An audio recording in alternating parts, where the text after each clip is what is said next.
the Bavarian Physics Hall at Stanford University down into the basement, and there was a magnetometer there and the machine and everything, and they said, "Can you affect that?" And I said, "Well, where is it? I can't see it." He said, "It's buried in 5 feet of cement underneath your feet. It's surrounded by all of this and everything, and a super cooled shield and so forth and so on." And I said, how am I supposed to view something unless I can see it? This little recorder was doing this, nothing was affecting this machine down there at all, and it was just doing this and doing this, and I said, "Well, I can't see it." So I said, "Let me try and draw it out on a piece of paper here." So I drew it out did a little sketch of it, and as I was doing the sketch, I could see the sketch, which means my motor system could see it, I suppose, and this little wavy line went. This doctor, I forget his name, he was such a nice guy. He had 5 or 6 doctoral students witnessing this. There was a famous physicist from China. There was Hal Puthoff and myself and maybe someplace else. The doctoral students took one look at this and turned and left the Bavarian basement of the Bavarian Hall of Physics without a comment. One of them bumped into one of the big supports of the roof there and practically knocked himself out. And then, what's his name was looking there, and then Puthoff, Puthoff's always gung-ho. He said, "Can you do it again?" So now I knew what it looked like. I'd never seen a Josephson junction before in my life, and that was what they had down there. And so I just looked at it, and I scanned this down here, which put me into quantum reality contact with that down there. Is that right? Good way of saying it? So when you can see something here, you're in quantum reality contact through all of these interpenetrating things, and you can get the information of it. And it did another little weak jiggle.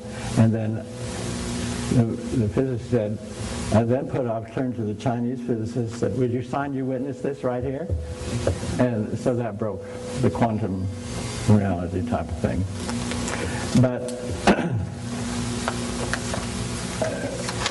that was one shorter way of saying that quantum, actually, I've never quite understood what they mean by quantum. It's just a physical unit, word they've signed to some sort of unit and everything.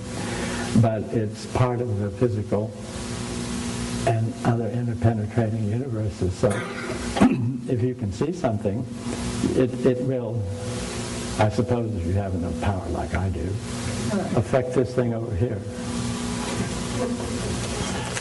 Anyhow, do you know how many Washington guys came out to visit SRI after that event?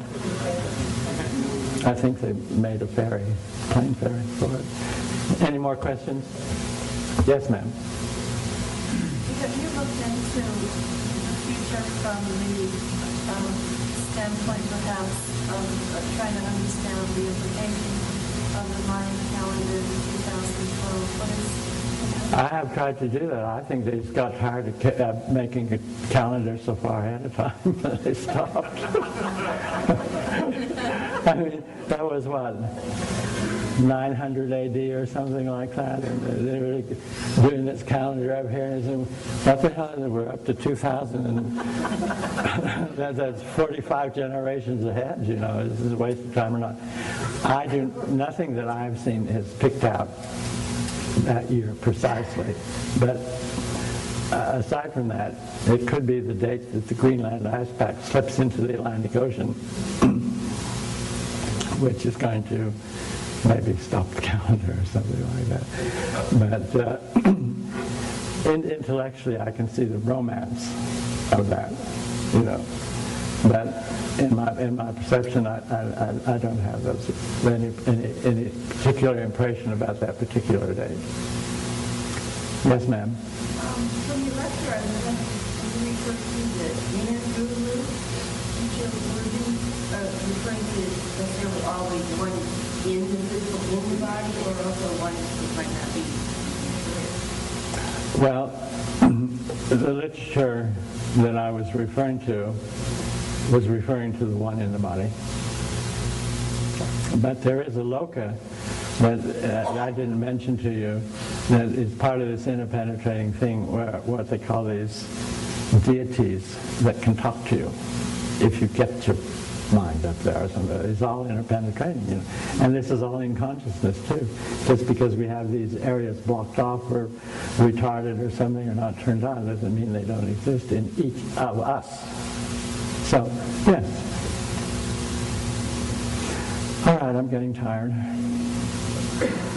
Any more questions? Are you getting tired?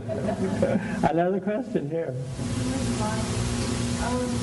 I've been reading recently about Hermes Trismegistus, and there seems to be some confusion about the time period in which he mainly lived. Have you ever looked at that? No, I haven't looked at it, but there is a lot of confusion about where in and if he existed. I was interested in those when I was 25, those kind of books when I read all those, but he's now out of favor, by the way, because they can't pin him down, really. There are several entities like that. Have you had enough? I thank you for... Yes, ma'am. The phenomena of the crop circles, do you know or can you tell me, is there any message with that?